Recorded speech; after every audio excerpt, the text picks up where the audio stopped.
Pesquiso já sobre a questão do aborto há uns 4 anos.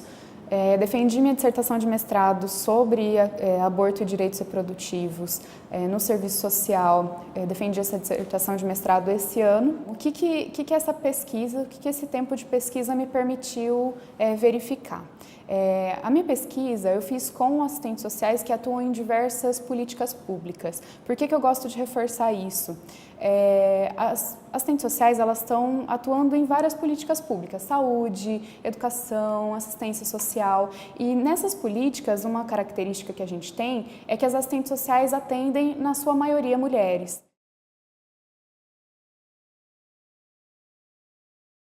Quando a gente fala sobre aborto, eu reforço essa questão da pesquisa também por um ponto importante. O aborto ele é um tema polêmico no Brasil, em qualquer outro lugar do mundo, ele é um tema polêmico. E para a gente pautar, qualquer um pode ter sua opinião, seja a favor, seja contra, pode não ter opinião. Quando a gente fala de opinião, a gente pode pensar livremente, né? Acontece que quando a gente vai falar de política pública e de legislação, a gente precisa destas pesquisas para a gente ter acesso à realidade, porque a legislação e as políticas públicas a gente faz com base naquilo que é real, naquilo que a realidade mostra e não naquilo que a gente pensa numa opinião pessoal sobre o assunto. Bom, o que a gente conseguiu verificar na minha pesquisa? Minha pesquisa é só mais uma dentre tantas outras pesquisas sobre o aborto, que identificou que, independente do aborto ser crime ou não, independente de existir serviços que atendam ou não, independente de as pessoas serem contra ou a favor do aborto, o aborto é uma realidade na vida das mulheres, ele acontece. Então a criminalização ela não proíbe, apesar dela proibir, ela não coíbe que abortos sejam feitos. Na verdade, o que a criminalização faz é empurrar as mulheres pobres, periféricas, negras para a clandestinidade, né? Quando eu falo das mulheres pobres, negras, periféricas, é um ponto importante porque no Brasil o aborto é crime, mas as mulheres que têm dinheiro, elas podem pagar por uma clínica clandestina minimamente segura. Já as mulheres pobres, periféricas, não têm essa oportunidade, esse acesso. Na minha pesquisa a gente também viu que, diferente do senso comum, a informação, o acesso à informação e aos métodos contraceptivos não são tão acessíveis como o senso comum quer que a gente acredite, né?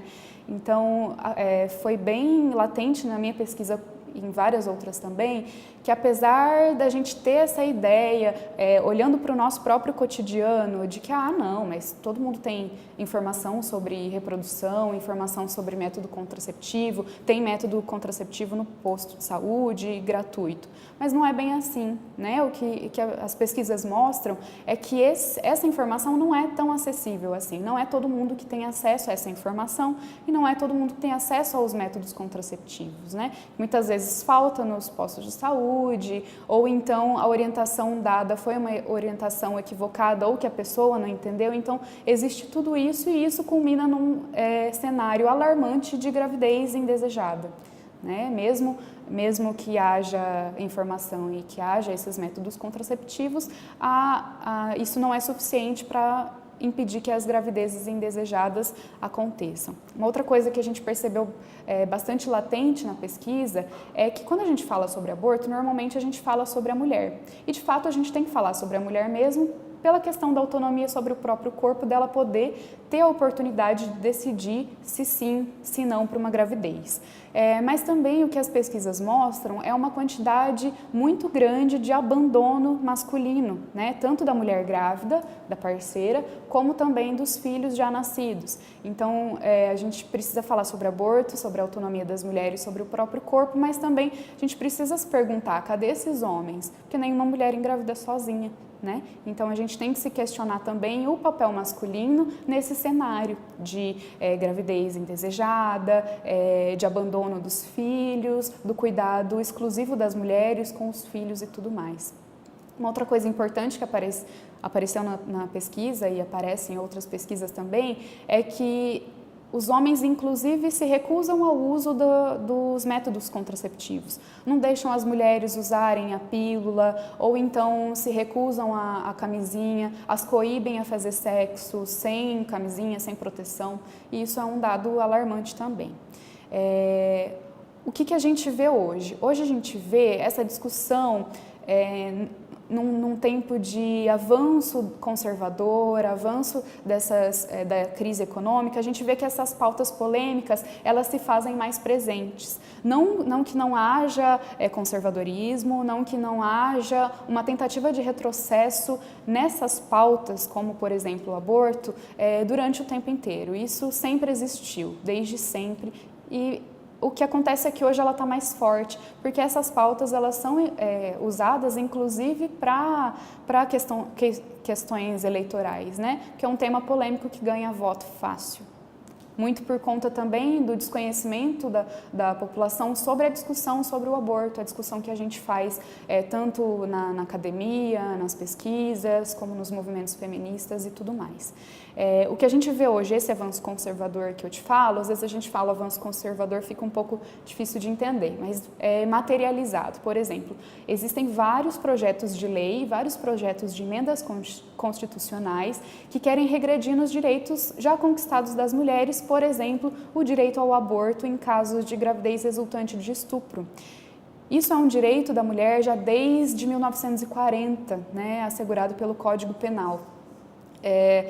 Desde 1940, apesar de já ser uma lei, a gente só teve o primeiro serviço a oferecer o abortamento legal em casos de estupro ou em casos de risco de morte materna. O primeiro serviço que ofereceu isso foi na década de 90, em São Paulo. Então, assim, a gente tem esse direito. Com muita luta das mulheres, esse direito ele foi, vamos dizer assim, minimamente colocado em prática, porque hoje tem alguns serviços, são poucos, mas a gente tem serviços para atender essa demanda. E ainda assim a gente vê um avanço conservador para retroceder esses direitos que a gente já tem hoje. Eu falei, né, dos projetos de lei, de emendas constitucionais. Um grande exemplo é a PEC Cavalo de Troia, que foi votada entre o ano passado e esse ano. A PEC Cavalo de Troia, ela no início era um projeto para estender a licença maternidade nos casos de bebês prematuros. Esse projeto ele foi tão deturpado, ele foi tão manipulado, que no fim esse virou um projeto para colocar lá na nossa Constituição a defesa e a inviolabilidade da vida desde a concepção. O que isso significa? Significa que, inclusive, o direito ao aborto em casos de gravidez resultante de estupro vai ser impossibilitado, porque isso coloca lá na nossa Constituição, que é a maior legislação que a gente tem, coloca que essa vida ela tem que ser protegida desde a concepção. Então, isso vai impossibilitar, inclusive, o direito ao aborto nos casos que ele já é legalizado e que ele já é um direito das mulheres. Falando sobre o momento atual, que a luta é a legalização do aborto, na questão da mulher decidir se quer ou não, independente das outras circunstâncias. Então, quais são os impasses para essa legalização da luta desse momento? Bom, quando a gente pensa em legalização do aborto, a gente não pensa só na legalização do aborto em si. A gente pensa em várias medidas que caminham conjuntas com isso, né? Então, a gente precisa pensar também em planejamento reprodutivo, em educação sexual para crianças e adolescentes. A gente precisa pensar também não só naquelas mulheres que não querem ser mães naquele momento, mas também naquelas que querem optar pela maternidade. Então, creches em período integral, escolas em período integral, transporte gratuito e de qualidade, para que tanto aquelas mulheres que desejam ser mães, como aquelas que não desejam ser mães, tenham essa possibilidade de escolha, né, de autonomia sobre o próprio corpo. Quando a gente fala sobre essa resistência que tem quanto à legalização do aborto e quanto isso tem muito a ver com a negação da autonomia da mulher sobre o próprio corpo.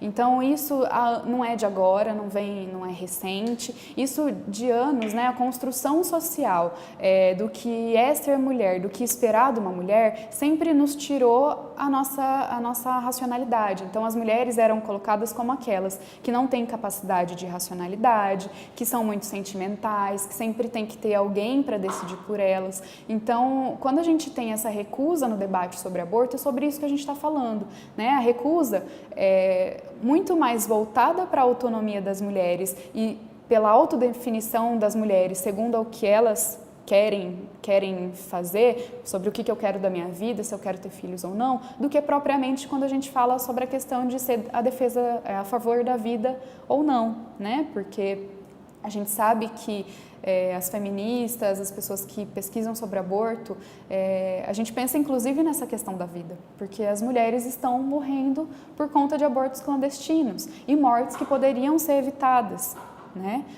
A gente tem que pensar nisso como uma questão de saúde pública. As mulheres, apesar da criminalização, apesar do aborto ser proibido, isso não impede que as mulheres façam o aborto, né? Só as empurram para a clandestinidade e para procedimentos inseguros e para a morte também.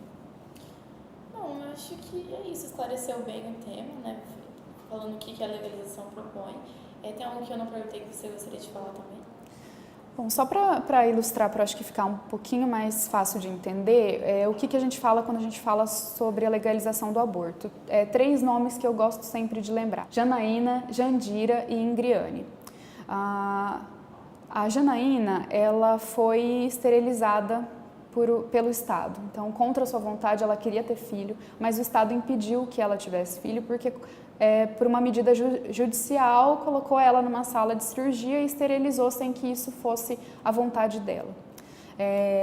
Jandira, ela, apesar de ter dinheiro e de ter acessado uma clínica clandestina de aborto, isso não fez com que a vida dela fosse protegida, porque mesmo que o aborto fosse proibido, ela tentou o aborto e ela morreu numa clínica clandestina, né? Ingriane, além dela estar desesperada por uma gravidez indesejada, ela não tinha o dinheiro que Jandira tinha e que algumas outras têm, né, que as protegem e as colocam num procedimento um pouquinho mais seguro, né? Ela morreu com um talo de mamona enfiado no útero. Então, o que a gente tem que pensar é que a proibição do aborto ou a nossa opinião contrária ao aborto não faz com que o aborto deixe de existir. Só empurra as mulheres para a clandestinidade e para os procedimentos mais inseguros.